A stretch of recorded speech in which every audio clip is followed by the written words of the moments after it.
NelsonJoypad.com bring you another original. A doll?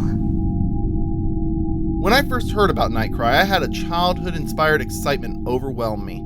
The PlayStation's clock tower was my go-to scary rental from my neighborhood rental shop when I was a kid, and my admiration has continued into my adult years. That being said, it's not a great game. I'd be hard-pressed to even call it a good game. Using a D-pad controller and a cursor, you have to click your way through blocky 3D environments as a man with a giant pair of scissors chases after you. It didn't take itself too seriously, but just enough to make it feel believable. So when the game's original director announced a spiritual successor to a successful series, I threw in my Bucko 5 and waited patiently for what looked like an experience matching the original game's quality. It does, in all the good ways, and all the embarrassingly awful ones too. The first thing you're going to notice, so I'm going to go ahead and get it out of the way, is how ugly this game is. I mean, this experience isn't just bad looking, but it's filled with technical shortcuts as well. Your characters either run around like they're looking for the nearest restroom, or as if they're a raptor with scoliosis. Monica, the beautiful and lifeless blonde, has hair that looks more like Venom's symbiote costume than anything human. People will have auditory dialogue, but the animators have decided to pay it no lip service. Here's your number tag. You'll need it to pick up your jacket. Characters use their cell phone flashlights by magically suspending them just outside of their intangible hands. The graphics look much better than the Kickstarter footage, but ends up feeling like a mere gloss over when it needed a couple more shades of paint and a few more nails. Then again, who needs a good run cycle when they've got such an amazing boob cycle?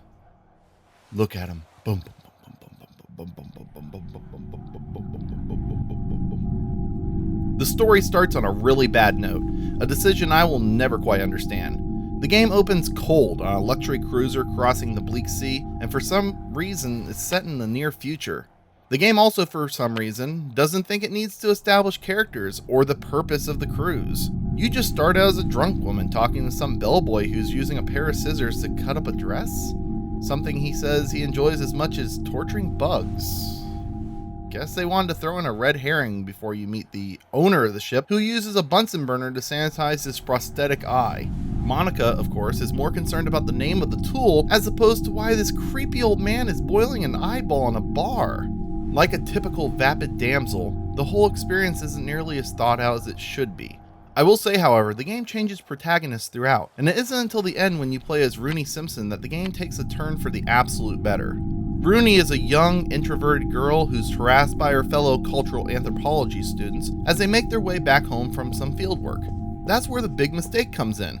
They introduced the crew of students, purpose of the cruise, and the most interesting characters at a little over halfway through the game. I had no interest in saving the selfish Monica, and didn't perk up until the suicidal Rooney nearly throws herself from the ship as a ghostly girl eggs her on. Don't you think it would feel so nice to be sucked into the ocean? It's probably comfortable in the ocean. Like a soft bed. It's sparkly and beautiful. It's like a billion stars are at the ocean floor. You're lucky. The sparkles are all yours. And you're gonna become a sparkle too. Why would you not lead with such an interesting and dynamic persona? Oh right, I forgot about Monica's assets. Because the developers decided to ignore a flowing narrative, the game fails in almost every single way, and only redeems itself in the third act, yet ending in a limp-wristed and uninspired way. One thing I always loved about the original Clock Tower was that it had multiple endings. While they weren't amazing, they rewarded diligent sleuths for their thoroughness and perseverance. NightCry does things differently, and sadly it's not as rewarding or as convenient. The game drops saving randomly in favor of a chapter-based system. At first this seems like a great idea, but it became a nightmare all of its own. When you die, and you will die, the game forces you to start back at the beginning of the chapter. Some of these chapters can last quite a long time until you hit the next save spot, so losing all your progress can be quite enraging.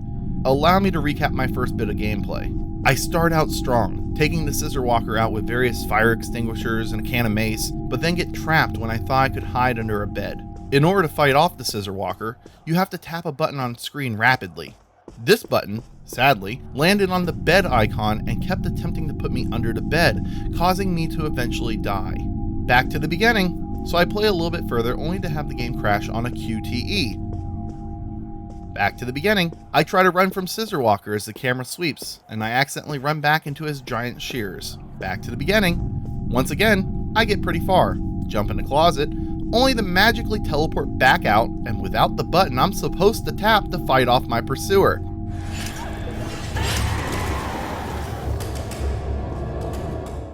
Back to the beginning. It wasn't until I got in an elevator, finally heading to a new floor, and possibly a new chapter, that the game threw me a scene with an old woman floating around me and a triangle with an exclamation point in the middle. The game hadn't informed me of anything I was supposed to do, so I just clicked the triangle, only to find out that I've died once again, due to either technical problems or lack of information. Believe me when I say, the fear quickly diminishes when you're forced to replay 40 minutes of gameplay over and over. When you repeatedly watch the same idiot get sucked into a soda machine, you start to notice all the problems and lack of polish. Oh Gregory, we barely knew thee. Honestly, I have no idea who he was. NightCry also has one segment where you watch one of your main characters get attacked, followed by 20 minutes of unskippable exposition, only to be faced with a 30-minute gauntlet of additional gameplay before you'll hit another chapter checkpoint. It sucks all the paranoia out of the game when I figured out all the tricks and fastest paths in order to get back to where I was before my last unsatisfying death. Your villain just becomes an obstacle, and not a menacing fear. Even worse, the game has unavoidable death sequences called dead ends, where you can make the mistake of clicking on a supposed hiding spot only to die regardless of how you react. Again, sending you back to the beginning. Walk into a room without your cell phone's flashlight on, and you'll die of an unseen creature, sending you... you get it. Honestly, not having the save system makes you tearfully afraid, not for your character, but for all the time you're going to lose because the developers didn't think you could handle a save system along with the checkpoints.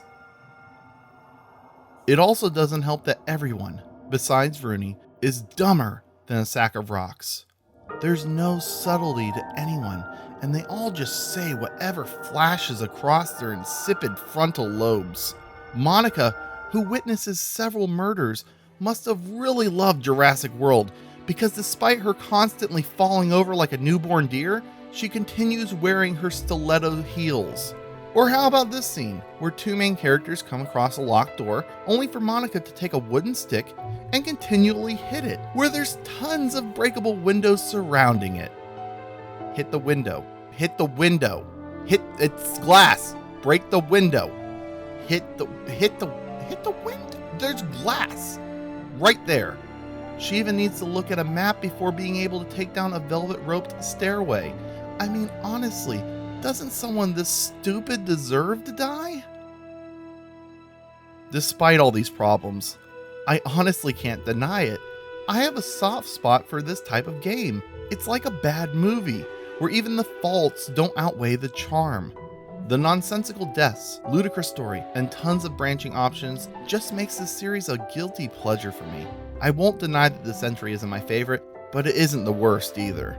I can't wait to get frustrated all over again when I try to unlock everything the game has to offer. Am I a glutton for punishment? Perhaps, but the same could be said for the Soul series, and the team at Nude Maker demands that you get good at their wonky gameplay. The audio is a mixed bag. On one hand, you have some fantastically moody music, composed by the Metal Gear Solid veteran Nobuko Toda. Her arrangements, while maintaining the essence of her previous work with Konami, would fit in just fine with the best Silent Hill games.